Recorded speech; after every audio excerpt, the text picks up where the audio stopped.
getting back there, seeing our Daytona 500 car. That'll be really cool to get a snapshot of, and then yeah, just looking forward to the race. I think you guys are in for a good exciting weekend. That should be something to look forward to. Again, it is a big weekend of racing at Daytona International Speedway. The Xfinity Series race on Friday. And the Cup Series race on Saturday. Well, that's going to do it for us here on Florida Live on what has been a busy Tuesday afternoon, live on Fox Local and on YouTube. We appreciate you joining us here. We are here weekdays at 2 o'clock, 2 to 3 o'clock. Here on Fox Local, and we also have a lot of news streaming outside of those times as it warrants. Today is certainly one of those days. Well, we appreciate you joining us. As we wrap up here, I'm going to give you a live look at Daytona Beach from our Hard Rock Hotel camera, and you can see those rough waves and that rough surf courtesy Hurricane Aaron. Thanks for joining us. We will see you back here tomorrow.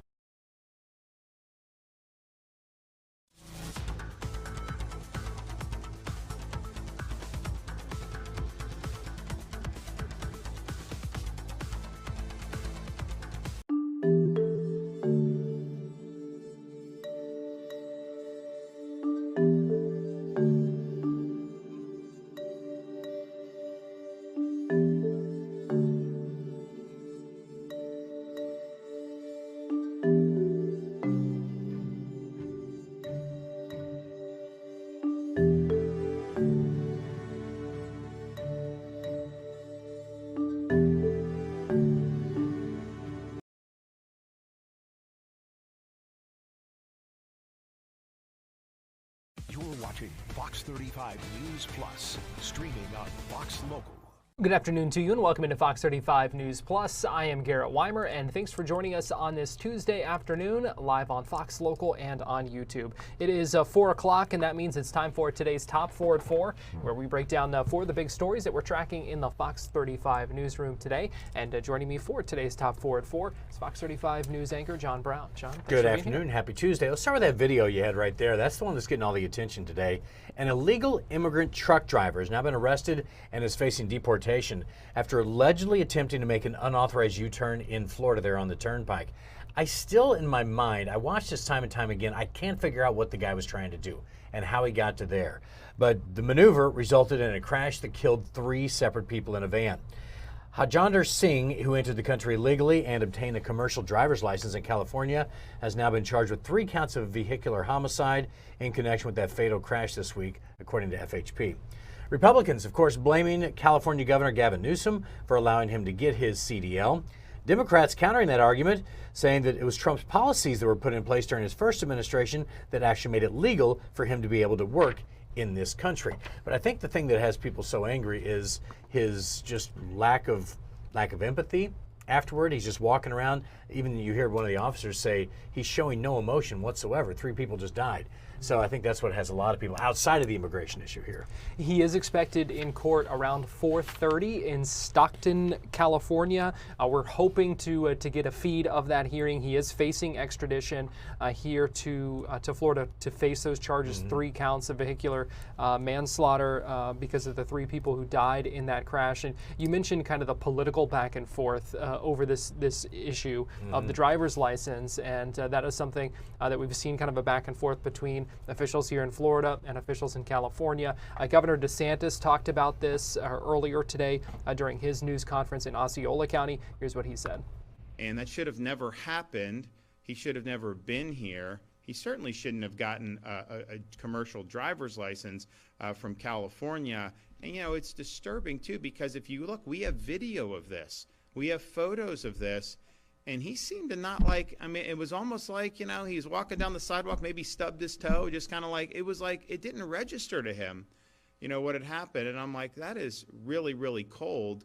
But it raises these issues of, in Florida, what we've said is, we're not giving licenses if you're here illegally. We're not giving ID cards. In fact, you can't even do like these NGOs want to issue. We don't allow that.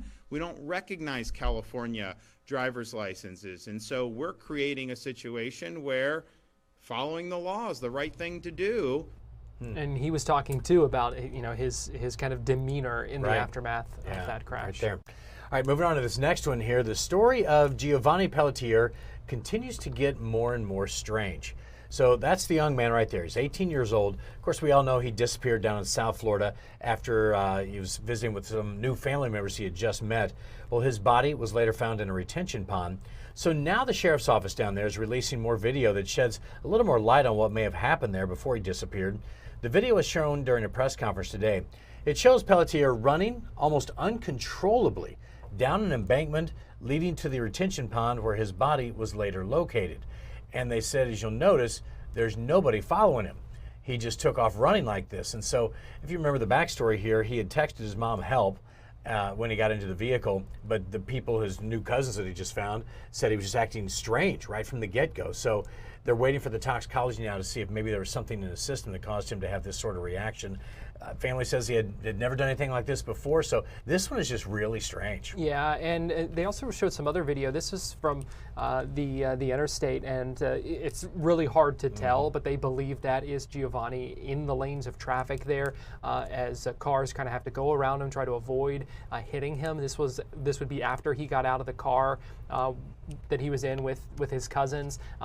We do know, according to the Manatee County Sheriff, who said today that the people that were in the car said they were smoking weed, and then he just started. He said they kind of described it as tripping and just acting very erratic. You see him along the side of the road there, and then they really did a lot of work.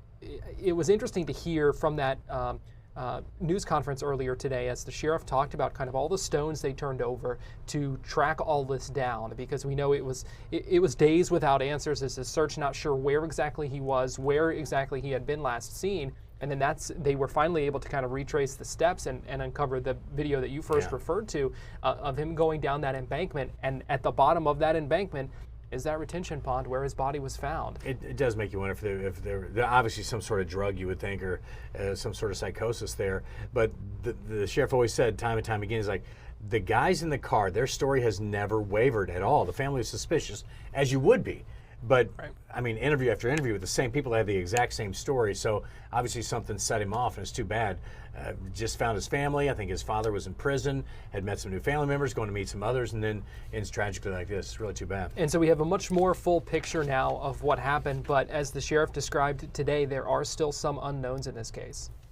There's no one in this area with Giovanni. There's no one that's chasing him. He's by himself. Now, what we don't know is what happened when he hit that pond. I don't know. I'm not going to speculate. The death is undetermined. So we know that we don't have anyone that comes down that embankment after him. They don't look for him. He's there, we believe, until he was located by the family friend on Friday, the 8th. We really don't know what happened once he got to the pond. So we will see, when some of those other reports come back, if that maybe sheds a little bit more light on what happened kind of in those final moments. Yeah, it's too bad. All right, next one here. This one got a lot of attention, especially on the Facebook pages. The Seminole County Sheriff's Office was investigating a woman who was sexually battered yesterday afternoon while walking on the Seminole-Wekiva Trail in unincorporated Altamont Springs. Now, this image here in this video that we showed last night on the news, a lot of people are confused about what this is. That's a scooter with what appears to be a red shirt. And then the next image is a person on a scooter in the red shirt. So, but the sheriff's office announced today that someone has been arrested matching the suspect's description. The deputies have not released much more about that. The victim was attacked around 4 o'clock yesterday afternoon near State Road 434 and Douglas Avenue by that man with the electric scooter. He was actually dragging her towards a wooded area before a passerby heard her cries for help, found her, and then called 911. But anytime you get something on one of these trails with the number of women who walk alone and jog alone in these cases, because if you remember, there's another case recently over in the Lecon Trail, and that's what I was wondering if these might be connected because the MO was so similar. Now I'm sure the sheriff's office is going to talk about that, but if I'm not mistaken, they've never found somebody responsible for that one either, and that was similar to what happened here. Not saying the same person, but it gets a lot of attention and scares the heck out of a lot of moms out there who are on these trails every morning. And it is scary. I mean, is scary, yeah. So this one in Altamont Springs is an area of trail that I know pretty well. Right. I run there almost weekly. It's never not busy It's in that area. never That's not the thing. busy. Yeah. Exactly. It is such a busy part of the trail, and you're talking about right there at that intersection of a couple fairly busy roads as well, with cars going by. 4 o'clock in the afternoon. Right. I mean, you're talking Rush the hour, middle people, of yeah. the day. A lot of people out there, and so it's kind of disturbing to think about something like that happening. And that was something that we've talked to some folks out there today. There was one lady, in fact, I'm going to play the soundbite of a lady who lives nearby and said she heard some of the screaming yesterday. Well, I've heard about it this morning as I was walking the trail, but I did hear her screaming yesterday at 4. I live in the area. I live really close to the Westmont Park over there, so I usually walk the trail in the morning, and I come out around 6 o'clock every morning, so it's usually dark when I'm out, and the fact that she got attacked in the middle of the day is terrifying and absolutely horrible, and it's like awful, so awful. It is awful, and you know what? It's also very sad that even in the middle of the day, you can't necessarily feel safe to walk by yourself. Even on a trail, in right. the burbs, right? That's what everybody was talking about. This is just like the other one. Little Econ was over by. It was a park. There's all those pickleball and tennis courts right there. Yeah. There's a lake. And, same kind of situation happened in the middle of the day. And again, a busy area. So right, because there are parts of these trails that are pretty isolated. Right. When you get out there, surrounded on all sides by trees and brush and that kind of thing. But this area is not. And so for someone to be so brazen to attempt that, even in that spot, definitely concerning. I'll be curious here. Sheriff's got somebody in custody. We'll hear where that one goes. Yeah. All right, final story here. Have you seen this video yet? This is crazy. A couple of influencers just having lunch. Boom. Car comes right through the front. That is so scary. So again, these are a couple of YouTubers. Nina Santiago is her name. She has Nina Unrated, like 400,000 subscribers. And look at them. I mean, the people around just in shock at what happened here. Patrick Blackwood was the boyfriend right there. They were at this restaurant in Houston, Texas on Saturday in the afternoon. SUV plowed right into the building and sent them flying. Still unclear what caused the crash, but look at this. I mean, the slow motion just shows you how quick it can happen. She even said that. She posted, "Tomorrow is not promised," is what she wrote. Because I think that's one of those moments. Look at the guy. He's still trying to figure out what happened, and she got sent. And the fact that they are not more hurt is kind of mind-blowing, and certainly a good thing. But yeah, crazy to see that video. So when I was a kid, probably 7 years old or something similar happened where it was a woman pulling into, it was an older woman trying to pull into a parking spot, mixed up the pedals and ended up going into the building. It had brick, so she didn't go flying in like we saw in that video, but it's something that I still think about when I go into a restaurant. I'm not necessarily going to sit at one of those tables that's right there up against parking spots because of that. So I can only imagine the shock and what these two people are going to be kind of dealing with for a little, because that's terrifying to be sitting there. You're not thinking, you're not seeing it, and then just out of nowhere like that for that to happen. And once something like that happens, you do become more aware of those surroundings. There's a thing called traffic calming. I know we've covered a couple of stories, but I won't sit next to the road at outdoor restaurants unless they have the traffic calming measures in place, which is more trees, more barriers, and all this kind of stuff. Because of that exact, I mean, we were sitting at a restaurant one time, and the traffic's just flying by. I never could relax because you're just sitting there thinking, all it takes is one person to look down or one swerve. So same situation. So you never forget those moments. So glad they're okay, but boy, that was quite the story there. Close call, that's for sure. John, thanks for joining us for today's Top 4 at 4. We're going to take a quick break, and we'll be right back.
watching Fox 35 News Plus, streaming on Fox Local.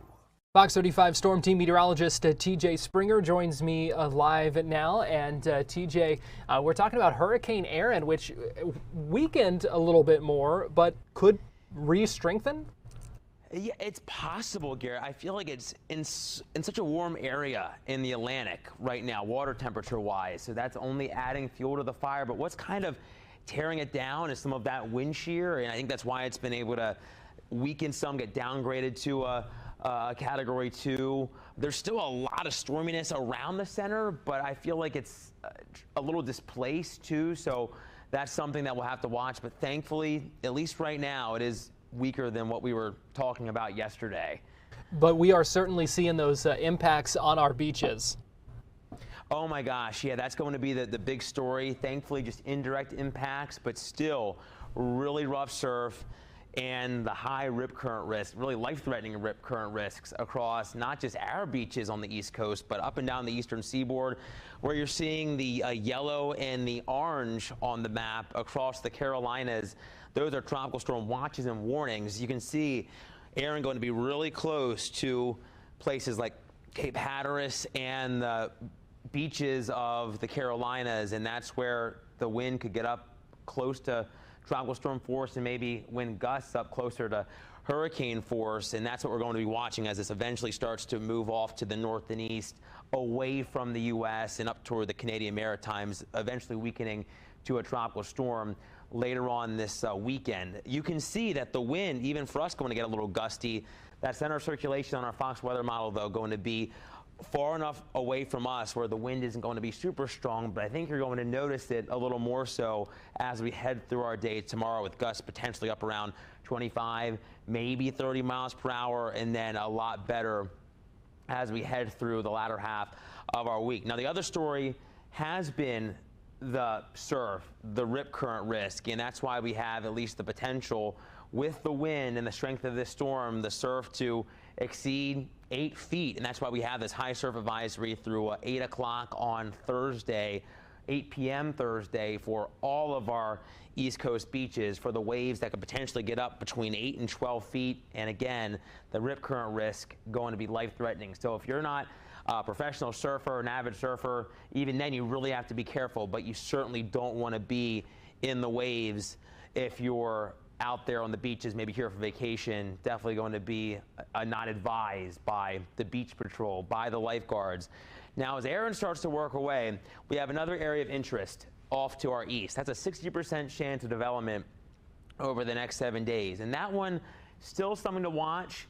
We're going to have to watch the steering, but it very well could take a similar path that Aaron has taken, but it's a little farther south than what we've had with Aaron. So either way, I think we could at least have the potential for a depression, maybe a storm as we head through this weekend into early next week. All depends on how Aaron kind of churns things up, and in its wake, could we still see something form? There's another wave behind that. There's a 30% chance of development, but it looks like eventually that one will move into a less favorable environment thanks to what is happening out ahead of it. So we'll be watching that closely. Right now, though, we do have almost, you could say, outer bands of Aaron, at least with that onshore, that dominant onshore flow from the northeast. We can see these hit or miss showers and thunderstorms that have developed here in the heating of the day, and that'll be something we'll continue to watch, work off toward the Gulf Coast through the remainder of our afternoon and evening. So still probably want to grab the umbrella if you're heading out and about. Overnight, we're back down into the mid to upper 70s.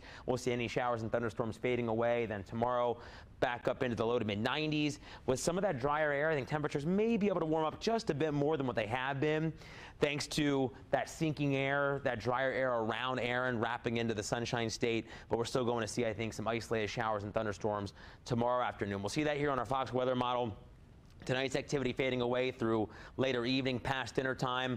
I think we're pretty good for the most part out at the bus stop tomorrow. We may have a couple of showers near the beaches, but then for the afternoon, still getting some of that wraparound around Aaron with some hit or miss showers and thunderstorms. If you're hitting the theme parks, I would say you probably want to pack the poncho just in case, around 92 for our afternoon on Wednesday.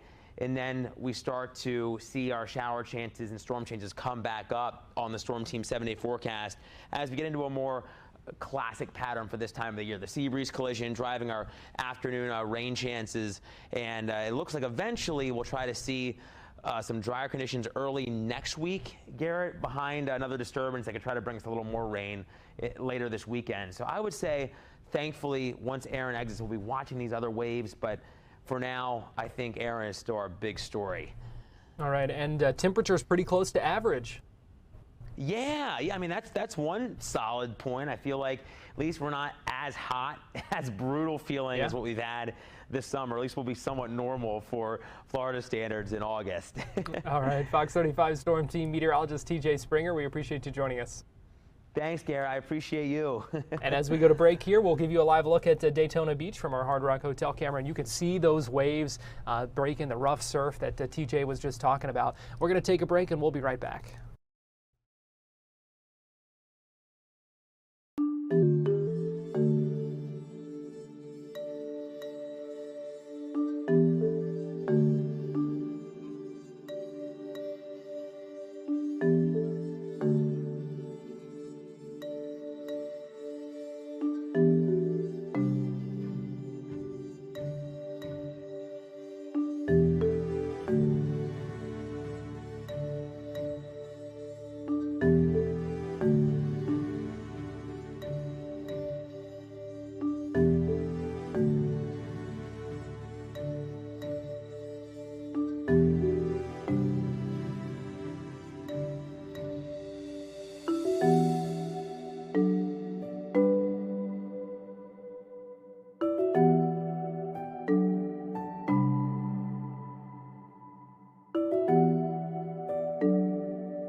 You're watching Fox 35 News Plus, streaming on Fox Local. Welcome back into Fox 35 News Plus, and check out these shots from our Skyfox drone. This is a live feed right now over Daytona Beach, and just giving you another vantage point of that rough surf, those large waves. You are seeing folks out in the water, and a number of folks just watching from the pier. Certainly safer up there than in the water, but we are seeing some folks. It is definitely good conditions if you are an experienced surfer. We are seeing some of that out there. Thankfully, it doesn't look like many people are out there swimming, and that is certainly the word of advice from officials, is not to get in the water unless you do have a lot of experience in surfing and that kind of thing. 8 to 12 feet, so certainly much larger than we are used to seeing. But just wanted to show you this vantage point from our Skyfox drone right now. This is a live look over Daytona Beach in Volusia County. Certainly a beautiful afternoon on this Tuesday, but you got to be aware of those conditions because of the rough surf. All of this thanks to Hurricane Aaron. Well, welcome back into Fox 35 News Plus. I'm Garrett Wymer, and we appreciate you joining us on this Tuesday afternoon live on Fox Local and on YouTube. Today, Orlando Mayor Buddy Dyer gave his State of the City address. He talked about a number of issues, and after giving that address and his remarks, had the chance to speak with some reporters and answer some questions. Touched on a number of things, including getting Sunrail to MCO, getting the Bright Line all the way to Tampa. Also talked about ongoing state DOJ audits and efforts to keep downtown Orlando safe. Here's some of what he said to reporters earlier today. mentioned Sunrail as part of it and connecting it to the airport. For the city side, what's the next step on that? Whether that's dedicated. So we are working with our other 5 local government, or other 4, making us the 5th local government partner, and the Florida Department of Transportation to get in a position to make application for federal funding through the FTA. So the construction part of it would be 50% federal, 25% state, and then 25% local. However, the operational would fall to the locals, just as the operation of the current Sunrail 61 miles. But it's a critical connection. We've got to get to the airport and then eventually out to the International Drive area in Disney, and then that will facilitate also allowing Brightline to get to Tampa. So for our transportation future, there's probably nothing more important than that. On that same note, you guys talked a couple of weeks ago about nights and weekends for Sunrail. Do you think there is going to be support from those other local governments to fund that? Well, when we go to the airport, we have to go to 24/7 or to nights and weekends and more trains. So I think that will probably end up being the catalyst. There's some chance we might do it before we go to the airport, but I think it's more likely to happen as we go to the airport.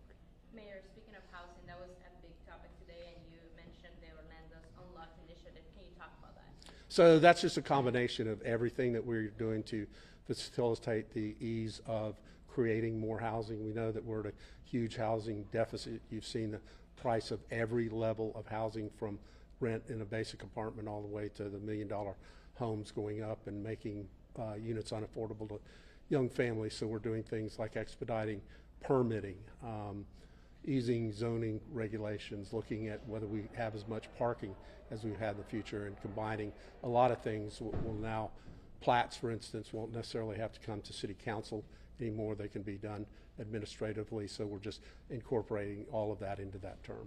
On the environmental initiatives, the funding for powering municipal facilities by 2027 that apparently will happen. What did you make within the Doge letter a couple weeks ago that they seem to be taking an interest in that goal of yours and then delivering it ahead of schedule? It's still our goal. As I talked mostly about in the speech, it's fiscally responsible as much as it is environmentally responsible to do things of that nature. So, for instance, we issued what we called at the time a green bond to facilitate the renovation of 60 buildings, and now we generate $2.5 billion in savings every single year, so we can pay off those bonds, and it funded half of the construction cost of the police station. And is that mostly solar that will be? Well, no, the renovations were some of it related to solar, but a lot of it was making our buildings more efficient in terms of how much power it takes to run those buildings. And you touched on public safety and the success the police department has had lately. Why do you think it's so important to continue to provide the funding needed for public safety? That is the #1 job of any city, is to make sure that your citizens are safe. I think you could ask anybody in the audience out there and they would come up with that exact same answer. But there's been this discussion about property taxes and what does it fund, and property tax growing. I think I just wanted to let everybody know, hey, the property tax we collect doesn't even cover the cost of police and fire, and we are increasing the amount that's going to police and fire this year in excess of what our collections are. So it costs a lot to maintain the number of officers and firefighters and the new equipment we have to get every year. So I just want to make sure everybody understands that. Orlando Mayor Buddy Dyer speaking earlier after giving the State of the City address. We're going to take a break here on Fox 35 News Plus, but as we do so, give you this live look again from our Skyfox drone on this Tuesday afternoon. Keep it right here. We'll be right back.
Ready?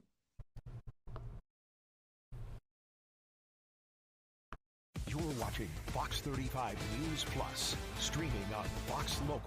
Well, welcome back into Fox 35 News Plus. I'm Garrett Wymer, and thanks for joining us on this Tuesday afternoon, live on Fox Local and on YouTube. Crazy story out of Brevard County. We're going to check in with Fox 35's Esther Bauer, who joins us live now via Zoom. Esther, this is a crash that happened this morning in Cocoa, but some of these circumstances surrounding this are absolutely hard to wrap your brain around. I know it was a wild morning starting at the Wawa. And we have traffic crashes all the time, especially during rush hour. State Road 520, super busy. But circumstances here are really pretty shocking. So what we had was a argument that started in the Wawa parking lot, and then we had a man jump on the hood of a vehicle. Female driver didn't decide to get him off in the parking lot, but decided to start driving with this man holding on to the windshield. So they go down. Here's the video. This is video you're only going to see on Fox 35, but they start going down on 520. The guy allegedly, according to police, jumps on and off of the hood of that car several times. It did have to stop and swerve through traffic. So he was jumping on and off, hitting the hood of the vehicle, but was jumping back on the hood of the car. The female driver kept driving for quite a bit. She eventually lost the control of the car, crashed into a sign. Cocoa police say this male person, this man on the hood, was run over, and then ultimately both driver and man on the hood were taken to the hospital. So no one died, thankfully, but we are told this person had severe head trauma. So Cocoa police are trying to figure out what happened. What started the fight? Why did this person jump on the hood of the car? Why did the female start driving? And you can imagine eyewitnesses, people who took that video, they were just shocked. Like, they couldn't believe what they were seeing. Another unfortunate part of this situation is people that were just trying to get to work, take their kids to school, do their Tuesday morning life. They were struck by the vehicle, so the white car hit several random cars before ultimately crashing. So a lot of people are just saying they've never seen something like this. They're thankful, a pedestrian or someone on their bike wasn't hit. They're obviously thinking about the two people that were involved, but just really shocked to see something like this. It is definitely shocking, and I can only imagine how unsettling it would be to be in one of those cars driving by and you just see someone hanging on the windshield of that car going by. Could charges be filed in this?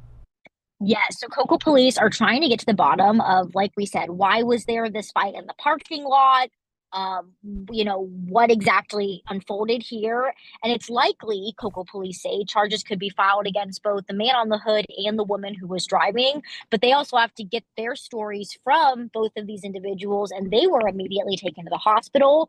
So they're trying to piece together, what exactly happened here. The road was shut down for hours. They had crime scene crews out there really mapping out the entire scene. The good thing for the investigators, though, is they had so many people calling this in. It was just back to back calls of reckless driving, man on the hood, police, come out here fast. It also happened very close to the police station. So they were able to get crews out super quickly. People had videos, like you can see, pictures. So they have a lot of details of what was going on, but really just trying to pinpoint how this all started, why it all started, and if it does warrant any kind of charges moving forward.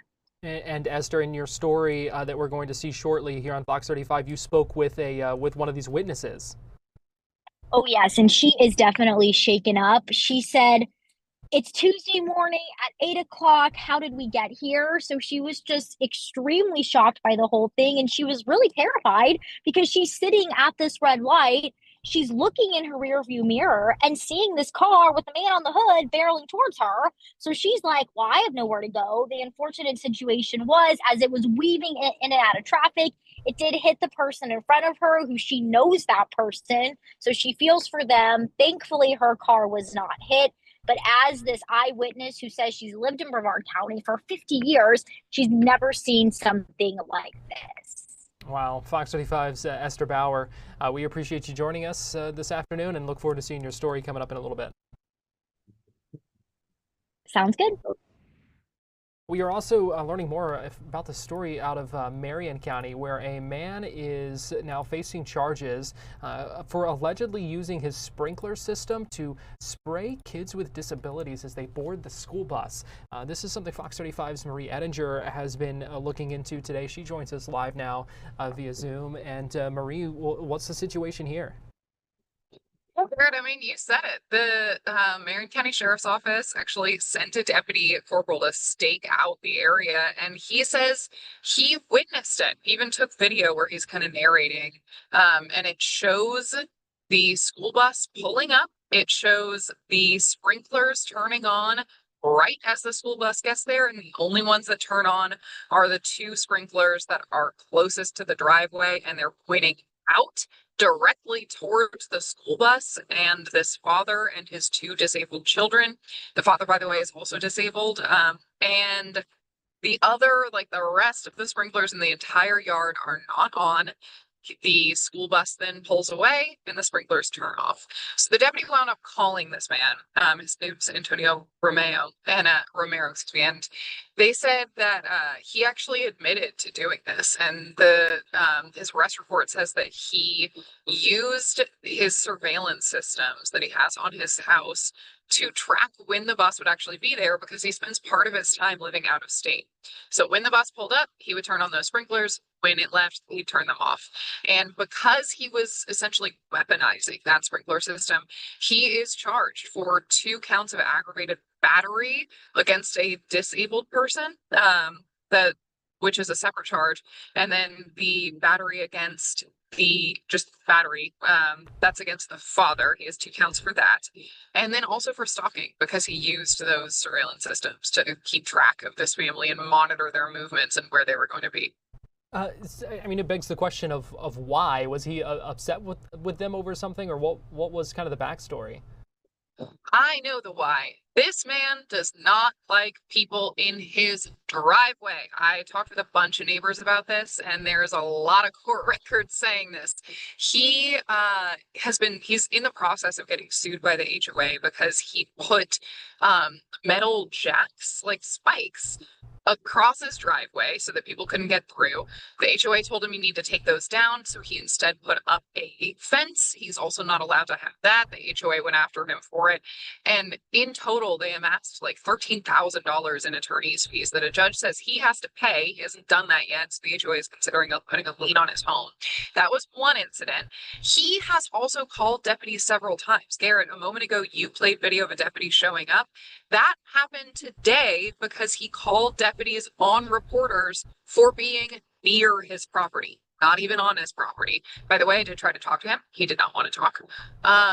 He has said to the Marion County Sheriff's Office before, he's called in about complaints about the school bus being on his property, using his driveway to turn around, and for dropping off those 2 disabled kids in the space that overlaps with his driveway. At the time, for one of those incident reports where I have a copy, the deputy wound up telling him, you should try calling the school board and getting the bus stop changed. The reason the bus stop goes there is in between the 2 driveways where it's the suspect and the victim here, is because the victim's portion of the driveway has this like dip in it, and then the space in between is just owned by the neighbor at the HOA, so that's open. But so they kind of have to use that spot so that they can be right by these kids' house and still have a flat surface for them to exit on. We got to see that today too, so you'll see video of that in our 5 p.m. show. But so it's just been this ongoing war over the driveway, and that's the why he was spraying these disabled children with water, to the point where the father says that he started wearing a bathing suit to the bus stop every day just to drop off his kids. Wow. Fox 35's Marie Ettinger, we appreciate you joining us. It's certainly an odd case, and we look forward to seeing more in your story coming up in just a little bit. Sure thing. We're going to take a quick break, and we'll be right back.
watching Fox 35 News Plus, streaming on Fox Local.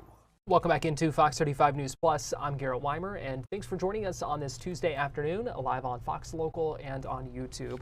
This afternoon, in fact, right now, Harjinder Singh is expected in court in Stockton, California. Unfortunately, we do not have a live feed of that hearing, but we are monitoring what's going on for updates because he is facing extradition back here to Florida to face 3 counts of vehicular manslaughter in connection with that deadly crash that happened on the Turnpike 1 week ago, August 12th.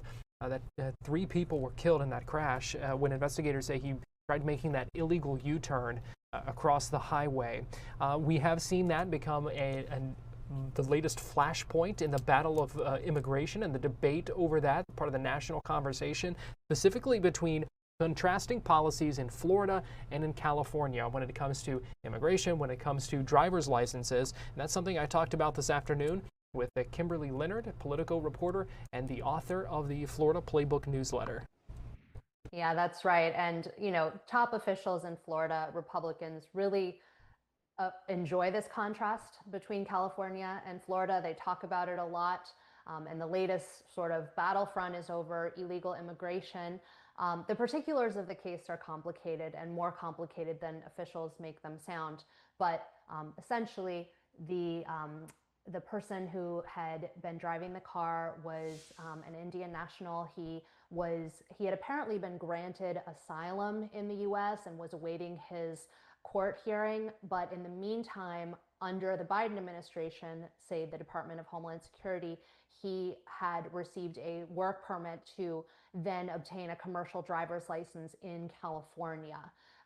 Now, Florida has a lot of restrictions on licenses for people who are undocumented, but it doesn't quite go that far. If you were to have a work permit in Florida, you'd also be able to obtain one.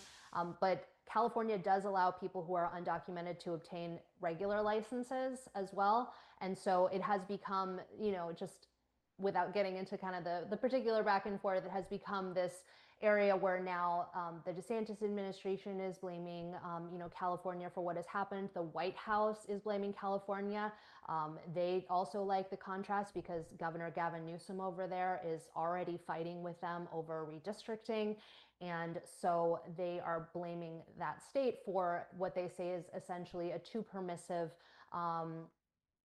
law when it comes to illegal immigration and some of the benefits that people receive even when they're undocumented. And so we've heard from Uthmeier on it, who's our state attorney general. We've heard from Senator Ashley Moody.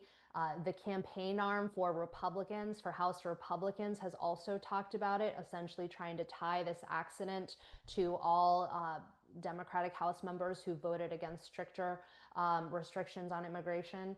And so it's a story that, you know, the accident, the tragedy happened last week, but this week it has really hit a fever pitch in terms of the debate over this issue, which a lot of voters say is important to them. Yeah, you say that that Florida and Republicans like drawing this contrast between Florida and California, and specifically the contrast over this immigration issue. Why is that? Well, they like to draw the contrast over anything in California, to be honest. If you recall, during the presidential campaign, Governor Ron DeSantis debated Gavin Newsom, which on Fox News, which was great television. Both of them looked like they were actually having a great time debating each other. Look, we're the biggest conservative state, and California is the biggest liberal state in the country, and so that really becomes a big, I guess you could say Texas too, but in terms of kind of the big personalities and the people who lead the state, that ends up being an area where, not just immigration, but they were also talking about gas prices. They were also talking about how each state deals with natural disasters. They talk about, how each state deals with LGBTQ issues, the environment. And so the two states, it's not just Florida that enjoys it, it's California as well. And it just represents two, I would say battlegrounds that are happening in this country writ large. And these are kind of just the biggest examples of those fights between liberals and conservatives. Let's talk about Alligator Alcatraz, because there have been more developments this week in the ongoing legal battles. Yes, there are multiple lawsuits on Alligator Alcatraz, and I have been sitting through two of those. Now, the first one did have a ruling issued late last night, and what happened was, I guess you could say, kind of anticlimactic, but it had to do with a lawsuit over detainees who say that they have been unable to get in touch with their attorneys, and when they do, that the conversations with attorneys are not confidential, and they want a judge who will essentially come in and say, here are the rules of the road that you have to follow when it comes to due process. The judge overseeing the case, Judge Ruiz, down here in Miami, ended up giving the case to the Central Florida District because it's sort of complicated, but the actual airstrip where Alligator Alcatraz is located is actually in Collier County, which is a neighboring county to Miami-Dade, even though the airstrip was being managed by Miami-Dade County. So it's kind of this gray area. So he punted a decision over what to do regarding due process to a judge that takes it up there. We are also awaiting a second case that has to do with environmental law. They are asking Judge Williams, who is also here in Miami, who's an Obama appointee, to essentially stop operations at Alligator Alcatraz because they say that environmental laws were broken when the facility quickly got set up.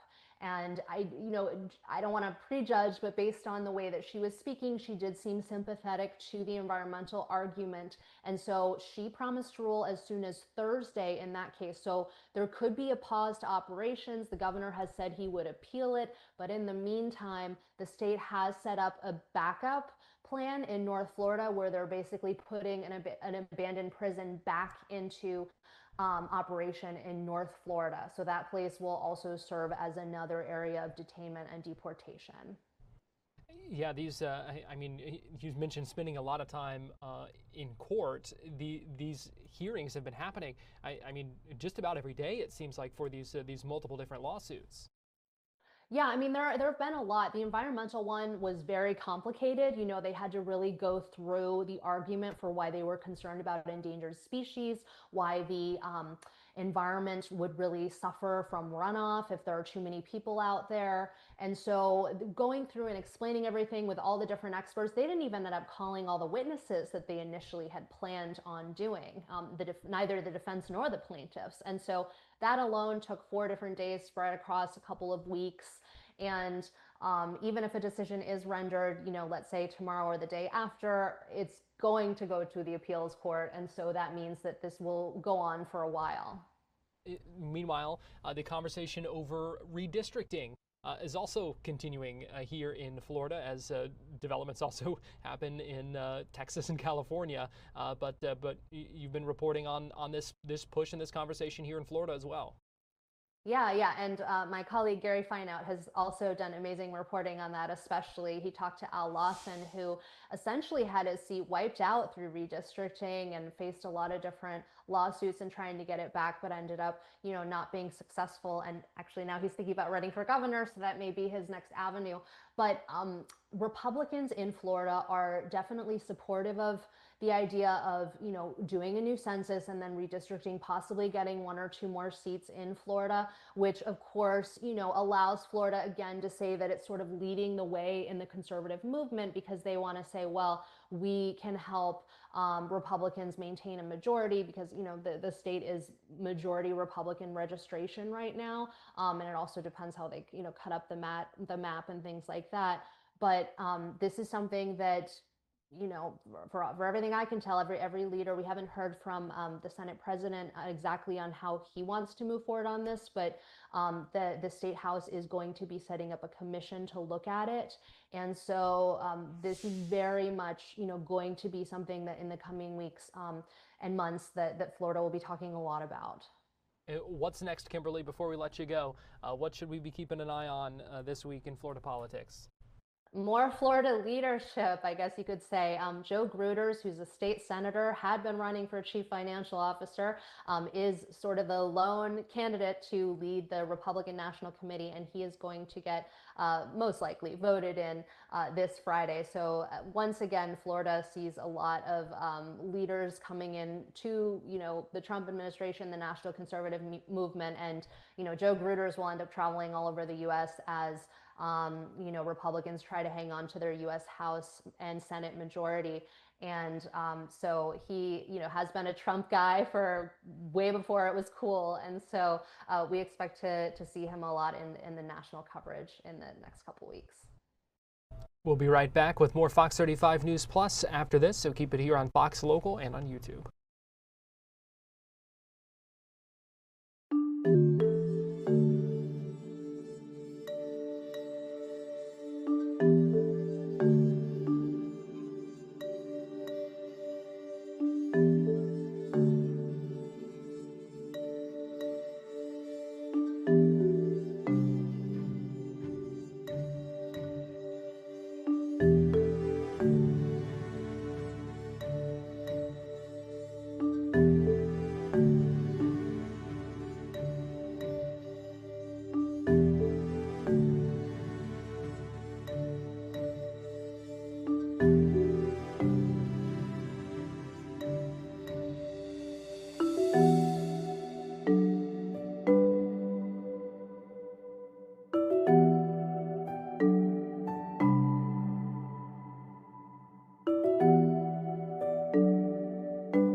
You're watching Fox 35 News Plus, streaming on Fox Local. Welcome back into Fox 35 News Plus. This afternoon, Florida State University held a special ceremony, a celebration of life, honoring John Thrasher, who was a former FSU president. He was a former Speaker of the Florida House and state senator, a longtime state lawmaker and public servant as an attorney, a school board member. The list goes on and on. If you were with us during our 2 o'clock hour, we heard live from former Governor Jeb Bush, who was honoring John Thrasher. His wife, Jean, John Thrasher's wife, his widow, also spoke at the celebration of life and talked about how she will remember her husband. Seriously, this is something I wanted to do. And I will tell you, I'm standing here before you today because I have a mission. Something I want to say. John would tell me, Gene, you got fire in the belly. Some of you can laugh because you've heard him say that. And I do, because it's important for me to do this today. But first of all, before I go to that fire in the belly, I would love to say thank you. Thank you to each one here for being here, and there are, I know, many people watching online. I appreciate the care, the love, the fellowship, the prayers, all that you have each reached out to us, and we have felt the love. And I really want to thank Florida State University for hosting this celebration of life for us, Rick and Jay. We really appreciate it. And then I want to thank so many people who worked to have this all come together and make sure we're here and look okay. And I appreciate all of them too. So I'm going to tell you some things you might not know about John. You've heard a lot already. You know, back in the day, John was called a lot of names. I don't know if y'all knew about that or not. But one of them was, and I'm going to be nice, okay? One of them was called the Speaker. So you all know what the Speaker is of the Florida House of Representatives. He was so proud to become the Speaker when he was Speaker. And he even made me call him Speaker sometimes. And so then he became Senator. Well, believe me, he loved being a senator. And then he got to become president of this very fine university. He was proud and joy. He was so happy to be called the president. And I was thrilled to be the first lady. I didn't have to give any speeches. I was born to the president, senator, and speaker, you know? I could just stand beside him and smile. That was real easy. But today I wanted to mention him in my little talk, and it will be little, okay? That he did for me so many times when he was in the speaking time of life. He always recognized me in his speeches and really gave me more credit than I should have received.